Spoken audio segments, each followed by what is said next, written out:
it's great that anyone can create an app and a product these days. It also means there's a lot of noise to get through to really get customers and get users that you want. And to be honest, if you think that just going full-time on something is going to make you more productive and excel your product, that's definitely a wrong assumption, because it's very dangerous when you have all that time to figure out what to do with it, especially if you don't have a team or anything like pushing you in a direction.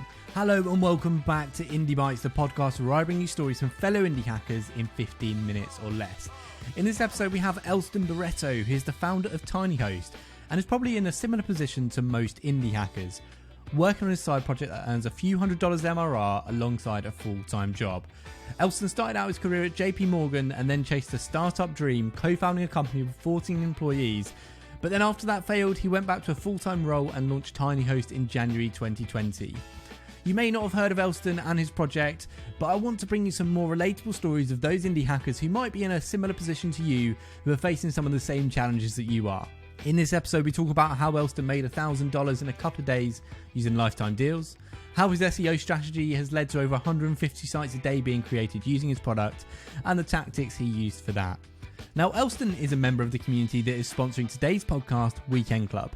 If you've listened to episodes of Indie Bites before, you would have heard me talk about this community, because I owe a lot to everyone at Weekend Club for me launching this podcast and staying motivated to keep pushing forward. In fact, right now I'm recording this on a Focus Buddy session with two of my Weekend Club friends, Rishi and Charlie, ensuring that I get this episode out today. Weekend Club runs sessions every Saturday in European and US time zones to work through our goals for the day. If you want to join the friendliest community for indie hackers and bootstrappers, head to weekendclub.co and enter the code IndieBytes for 50% off your first month. Elston, welcome to the podcast. Can you tell me a little bit more about Tiiny Host and why you started it? Tiiny Host is just a very simple way to share your web project online. What I realize is we've got to a point on the web that it's actually very simple to get your web page out there. And, I was making websites 10, 15 years ago, for example, and there were a lot of things you had to do to get a web page up there. But the problem was, I feel like the tools and the services out there hadn't caught up with the simplicity out there. A lot of the cloud services, you can upload these websites very simply on there, but you need the technical know-how to do that. I literally wanted to create a very simple drag and drop kind of service. Let's say you have a web page here, literally zip it up, copy and paste it onto this web page, and within literally 10, 15 seconds, it's live. That's it. And there's literally two inputs to fill. One is the domain name you want, and the second is the zip files. There are a lot of tools, web page builders out there, but there are a lot of people out there who are interested in learning to code and interested in playing around with HTML or just getting a template themselves and want to edit it, but then need to upload it somewhere. So we are situated in a place where you can have a little bit of experience, or you can edit your HTML file here and there using your own tools. But you don't want the limitations of a website builder, because a website builder is very limited in a sense that you can only use specific templates or change certain parts of it. So it removes the hosting element of web development for you. Well, it's good to see you captured a niche there, and it's great to see Tiiny Host doing well. Talking of being successful, you had a pretty successful launch of Tiiny Host using lifetime deals. Now, there's some conversation around lifetime deals being beneficial. Maybe they're giving away too much value to start with. Maybe if you sell lifetime deals, it won't be profitable long term. How have you found that has benefited you for Tiiny Host, and how did that launch go? To be honest, I didn't know much about lifetime deals before this, and I saw a few coming up here and there, and I was like, this seems like an interesting sales channel. So I was really trying to push for sales and revenue for Tiiny Host. I think there's a few really high-level points to consider that made it successful. The first thing is definitely the presentation of the offer. So if you look on our website, we had a really cool widget that showed you what you would get, how many slots available. So it was a limited capacity, and how long the offer would last for, essentially. So, for example, if you didn't buy the first tier because it was sold out, then the price would move up to the second tier, then the price would move up to the third tier on top of that. We created a really cool OG image, which had a very vivid description of what the deal was, what the full price of the offer was, but what you're getting it for. And so every time somebody shared that across WhatsApp or Facebook or Twitter, that image came up, and it was very clear, for example, that we had a limited lifetime deal offer. The pricing was very important as well. I think with pricing, you have to set it between the bounds of these LTDs, which are between $50 to $100. So we'll talk a little bit about marketing, because I think as a marketer and someone who's worked in marketing my whole career, when I watch indie hackers, sometimes it's painful because they build their products away silently. They may even do it for years before they then launch. You're actively putting marketing first for Tiiny Host, and you're a developer. Yeah, honestly, it gets the better of us. So I learned this lesson the hard way, and I think a lot of people have to learn the lesson, to be honest, especially if you're a developer. I launched an app years ago. We spent 6-8 months developing it, and then suddenly we launched it, and we were like, why isn't every single person in the world downloading this? As much as it's great that anyone can create an app and a product these days, it also means there's a lot of noise to get through to really get customers and get users that you want. For me, it came to a point where, I enjoyed the technical part, but I realized I really lacked the marketing side of it. So as much as Tiiny Host was a new kind of SaaS product for me, it was an opportunity for me to really understand how to market a product. So if you look at the very first version of Tiiny Host compared to it now, very little has really changed, in the sense I could have built a lot more features out than I have right now. But I spent 80% of my time just focusing marketing and 20% based on feedback product development. And that's worked really well. I think like we have over 7,000 websites which have been uploaded since that, in a quite competitive space as well, because I didn't realize what kind of competitors I'd have in the space. Yeah. How did you feel when you were getting that traction? You were starting to see tons and tons of people using it, and it must have been quite quick in these, 11 months, you're up to 7,000 sites hosted. Yeah, it's great. It's a weird thing with, I think, products, is you get this kind of numbing effect where when you get your first user, you're like, wow, this is great. And then suddenly you have 100 users and you're like, okay, this is all right.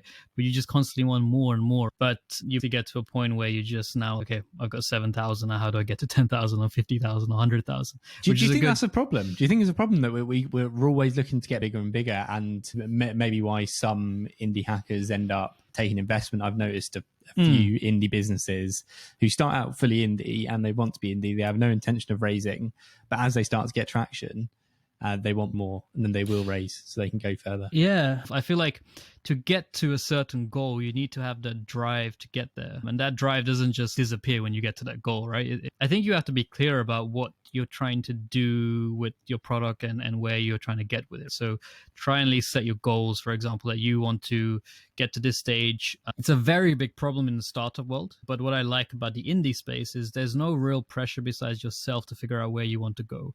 So it's purely your prerogative and what you feel like you need more. And I think, there is a definite something inside of a lot of builders out there to want more revenue, and I think the common thing is making money is more fun than spending money with a lot of entrepreneurs out there. So Elston, you mentioned earlier that you've seen some success with creating those SEO pages. For me, I really struggle to understand SEO, and I'm thinking we can do like a mini SEO masterclass here. Can you talk us through how you figured out the terms you wanted to rank for, how you made these pages, and then figured out what copy to put on them, and then sort of when you started to see traction from the pages? First of all, I don't understand SEO either, but I think I understand enough to get some results from it. The basic premise is you have a website and Google will feature you more and more depending on how many other websites link to your website. And it also depends on what the content of your website is and the domain authority or rating of the website that links to your website. I created a set of 5 landing pages, and these are based off using a tool like Ubersuggest, or there's Ahrefs, there's a lot of tools out there, and just ideas of what you think people would Google around your product or topic. And then from that, it gives you a table of results around those kind of keywords, and it also tells you a search difficulty as well as how much traffic that website, that search term gets, and how much people are paying to target those keywords. So the sweet spot is a low search difficulty. So it's from 0 to 100, so anything around 20 or less, with a high CTC, I think is cost per click. And that is what you want to create a page about. So for example, I created a page around host HTML file, which is where I'm ranked very high right now. And it was very low kind of search difficulty on that. And the content of the page has to be engaging. There's no point just creating pages with just copy and paste content, because Google, again, will downrank you. It needs to be around 800 to 1,000 words. However, it needs to include those keywords. So you'll find a lot of SEO-driven content is not the most engaging from a reader, but it is tailored towards Google's kind of search engines, and so it has keywords and that kind of stuff. And so I made 5 or 6 landing pages against different topics around that, and that did really well. And there's a lot more you can do. There's things like page speed, how long it takes to load, how long people spend on your website. So if they literally come on your website for 1 second and bounce back to another website, Google will note that and they will downrank you for that. So trying to keep it engaging, so maybe something that makes them stay for a few seconds longer. So all of these things add up. But the basic, I think, foundation and the real premise of the search engine optimization is backlinks, domain links, and keywords. So targeting topics around that, I think, is a very good start. But you need patience with it. That's really the big thing. And I saw a result I see with other people, and you think you get instant results, but it takes a long time, months and months, for Google to really trust you. It's like building a relationship with the web and Google. So how's the SEO been performing for you since you started doing it? Yeah, it's been doing really well recently. I created about 5 landing pages back in February or March, and that was by recommendation of Saba from Veed. And these were targeting specific long tail words or just things which are underserved related to the app. And literally nothing came through from that for months and months. And then suddenly, literally in like November, I saw like a massive influx of just people creating websites. So back in February, it was something like, I don't know, 30 sites a day was a good number. But now I'm literally getting around 150 sites uploaded every single day. And past 10,000 sites uploaded in total since launch, which is a great number. It's probably even higher than that. And yeah, so it's doing really well. And I've realized that this is the main kind of strategy that's working so far. Yeah. And you've sort of been everywhere. You've been at JP Morgan, where you're working the corporate rat race. You've been at uni in the States. You've been working on side projects that have done well, side projects that have flopped, and you've also worked in your own funded businesses. Yeah, that journey, I think a lot of people haven't experienced in such a short space of time, which I have. What I thought I liked at the beginning is not what I like now. I remember, for example, back in uni when the social network came out, and I was like, wow, you see the insides of Facebook. This is great. It can't be that hard to, build a startup. I'm like, how wrong I was at that point in time. Again, it depends on, I think, your character and your passions and interests. What has been the most enjoyable marketing things for you with Tiiny Host, and what sort of advice would you give to indie hackers, maybe from a tactical perspective, for growing? Producing, again, developing content or building something related to your product, which you can really share across lots of channels. So, for example, we built a simple kind of page that had 75 ideas of how freelancers and agencies can get new clients. And that was something we launched on Product Hunt.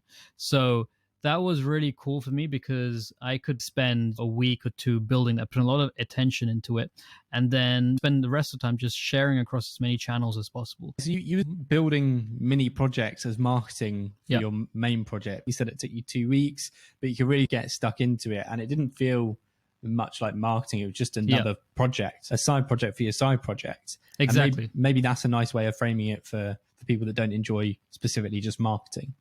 Tiiny Host, when we chatted earlier, is on about 4.5K revenue, and it's not enough to sustain you full time. You do have a full-time job still, and you're working on Tiiny Host at the side. How do you sort of manage your time building it, and do you ever have any plans to go full time on it? And is that the ambition?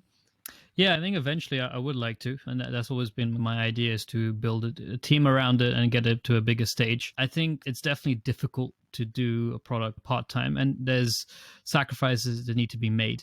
But I've also worked full-time on a product, and I've seen the downsides of it. And to be honest, if you think that just going full-time on something is going to make you more productive and excel your product, that's definitely a wrong assumption, because it's it's very dangerous when you have all that time to figure out what to do with it, especially if you don't have a team or anything like pushing you in a direction. So the focus is a really key important part of doing a project part-time, because you only have X amount of hours a week and day. So it's being really militant and cutthroat with your decisions and figuring out what's the most important thing to do.